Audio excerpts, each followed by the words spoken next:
Bu Sonika, selamat pagi saya ucapkan kepada kamu. Mari kita lihat karangannya. Sukan air ditakrifkan sebagai sejenis aktiviti rekreasi dan sukan. Populariti sukan ini semakin meningkat dari semasa ke semasa.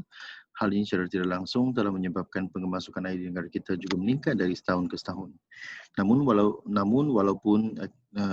dan walaupun lebih kurang sama kan, so tak payah lagi kita gunakan namun. Aktiviti ini merupakan satu aktiviti menarik dan menyeronokkan. Walaupun sepatutnya lah walaupun aktiviti ini merupakan menarikkan, menyeronokkan, namun kos perbelanjaan sukan air sangat tinggi. Kelengkapan yang harus dibeli juga kadang-kadang melebihi kos kelengkapan sukan-sukan lain. Oleh hal demikian, jumlah peminat sukan air amat sedikit jika dibandingkan dengan sukan-sukan dikenali ramai seperti bola jaring, badminton dan bola keranjang. Hal ini tidak sepatutnya berlaku kerana masyarakat haruslah menyertai dan mengenali sukan lasar dahulu sebelum membuat pertimbangan sama ada sukan tersebut berfaedah ataupun tidak. Kerana tak kenal maka tak cinta. Fantastic, very good. Oleh itu, marilah kita sama-sama mengkaji faedah sukan air kepada semua pesertanya, khususnya peminat. Antara faedah sukan air ialah sukan air dapat mencerdaskan fizikal dan mencerdaskan minda penggemarnya. Hal ini dikatakan demikian kerana aktiviti sukan air melibatkan banyak pergerakan otot, badan dan pemikiran yang matang dari semua sudut.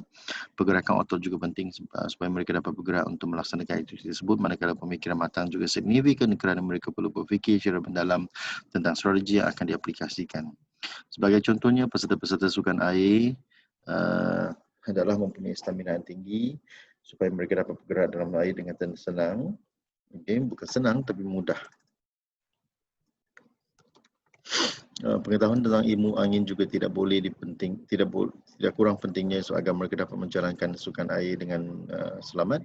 Boleh dikatakan bahawa sukan luncur angin dan luncur udara mampu meningkatkan ilmu dan pengetahuan peserta-peserta. Hal ini dikatakan demikian kerana penggemarnya sudah tentu akan membaca buku-buku berkaitan dengan sukan air. Peserta tak sesuai peminatnya. Okay. Alright, berkata pepatah membaca dunia jambatan ilmu.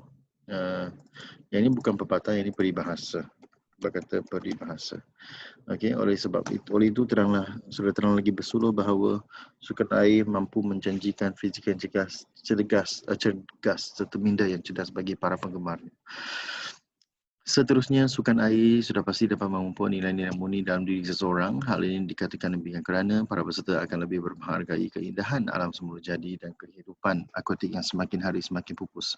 Sebagai contohnya, para penggemar sukan air dapat bersnorkel dan melakukan selam scuba di lautan. Semasa melakukan aktiviti tersebut, mereka boleh berpeluang untuk menikmati kecantikan perkarangan dan kehidupan akuatik yang indah sekali yang akan mewujudkan kesedaran dalam kalangan mereka untuk terus memelihara dan memelihara spesies alam flora fauna. Spesies dah cukup lah sebab flora fauna banyak kan yang unik sebelum nasi menjadi bubur. Selain itu, para peserta juga akan mengetahui kepentingan toleransi antara satu sama lain. Mengapa hal ini berlaku demikian? Kerana para peserta perlu bertolansur dan bertoleransi sama sendiri kerana mereka dikehendaki menjalankan aktiviti sukan air bersama-sama. Oleh hal demikian, mereka akan mengaplikasikan nilai tersebut dalam kehidupan seharian mereka. Juga tuntasnya jelaslah bahawa nilai-nilai murni dapat dipupuk seseorang yang menggemari sukan air. Di samping itu, aktiviti sukan air juga dapat meningkatkan pengetahuan dan pengalaman seseorang. Aktiviti sukan air merupakan satu aktiviti yang tidak digemari oleh majoriti masyarakat. Walaupun bilangan peminatnya meningkat setiap saban tahun kerana sukan ini melibatkan pengetahuan tentang perkara-perkara yang tidak selalunya dilakukan dalam kehidupan seharian. Sebagai contohnya, aktiviti sukan air memerlukan pengetahuan kawalan dan pengendalian motor jet, pengendalian sebuah motor jet bukanlah suatu perkara yang senang, bukanlah suatu yang mudah untuk dipelajari. Kerana memerlukan kemahiran khusus. Selain itu, luncur air juga memerlukan ilmu mata angin dan pengetahuan luas. Para peserta sukan air haruslah arif tentang semua hal ini supaya mereka dapat menjalankan aktiviti tersebut dengan selamat.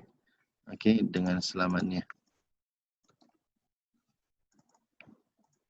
Tambahan pula mereka dapat berkongsi pengalaman menarik dengan kawan-kawan dan ahli keluarga yang mungkin akan terus sama meminati sukan air. Oleh hal demikian, orang yang meminati sukan air tidak akan menjadi kata berpurung kerana mereka berpengetahuan luas dalam pelbagai bidang. Oleh itu, tidak dapat dinafikan lagi bahawa pengetahuan dan pengalaman kita menjadi luas dengan menyertai sukan air.